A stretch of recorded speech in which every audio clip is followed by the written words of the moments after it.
भारतीय बाजार के लिए वीकली एक्सपायरी का दिन और चलिए दिन की शुरुआत सीधा विदेशी बाजार के संकेत आपके सामने रख कर देते हैं। उसके बाद ग्लोबल मार्केट सेटअप और उससे जुड़े ट्रिगर्स को विस्तार से जानेंगे।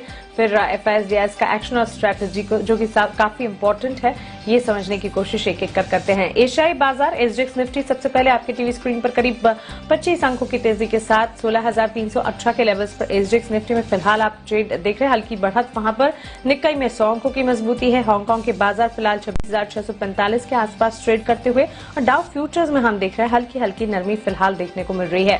बीती रात अमेरिकी बाजार में फिर से नए रिकॉर्ड्स डाउ और S&P में देखने को मिले, हालांकि नैस्डैक में हल्की नरमी के साथ ट्रेड हमने देखा है। चलिए विस्तार से विदेशी बाजार के संकेत समझते हैं दीपांशु भंडारी से। दीपांशु, गुड मॉर्निंग, बताएं।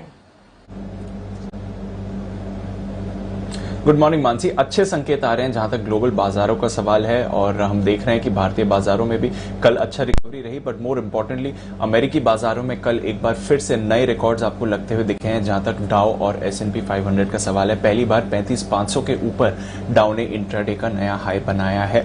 नैस्डैक में लगातार दूसरे दिन आपने थोड़ी नरमी देखी, बट हल्की ही गिरावट के साथ नैस्डैक बंद हुआ। स्मॉल कैप इंडेक्स भी 0.5% ऊपर था और बॉन्ड यील्ड 1.34% के पास स्टेबल रही।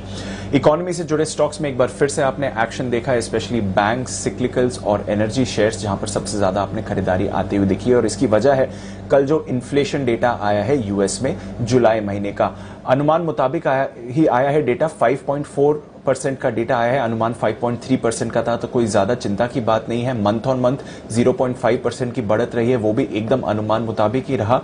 पर यहां पर राहत की बात यह थी कि जो कोर इन्फ्लेशन डेटा है, अगर आप फूड प्राइसेस और एनर्जी प्राइसेस को निकाल दें, क्योंकि यहीं पर सबसे ज्यादा वॉलेटिलिटी दिखती है आपको, अगर आप कोर इन्फ्लेशन डेटा देखें वहां पर तो सिर्फ 0.3% की बढ़त है, जो कि अनुमान से काफी बेहतर है, या फिर आप कह सकते हैं एक तरह से अनुमान से कमजोर है। तो वहां से बाजार को सहारा मिला है कि फेड इतनी जल्दी में नहीं रहेगा रेट्स बढ़ाने के लिए, क्योंकि कोर इन्फ्लेशन अभी भी सुस्त है, अभी भी नर्म है।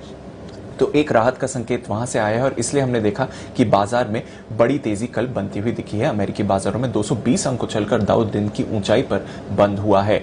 इसके अलावा अगर आप देखें तो यूरोप में भी अच्छा एक्शन रहा, मजबूती के साथ ही ट्रेड होते हुए दिखा। यूके का GDP डेटा आने वाला है, तो वहां पर सबकी नजर है। इसके अलावा कच्चे तेल में कल हमने बढ़िया रिबाउंड देखा। शुरुआती सत्र में इंट्राडे में 2% फिसला था कच्चा तेल, उसके बाद बढ़िया रिबाउंड आया और एंड ऑफ डे हमने देखा कि 1.5% उछलकर ब्रेंट $71 के ऊपर बंद हुआ। साथ ही सोने में बढ़िया रिबाउंड आते हुए देखा है, $1750 का लेवल सोने ने रिक्लेम कर लिया है।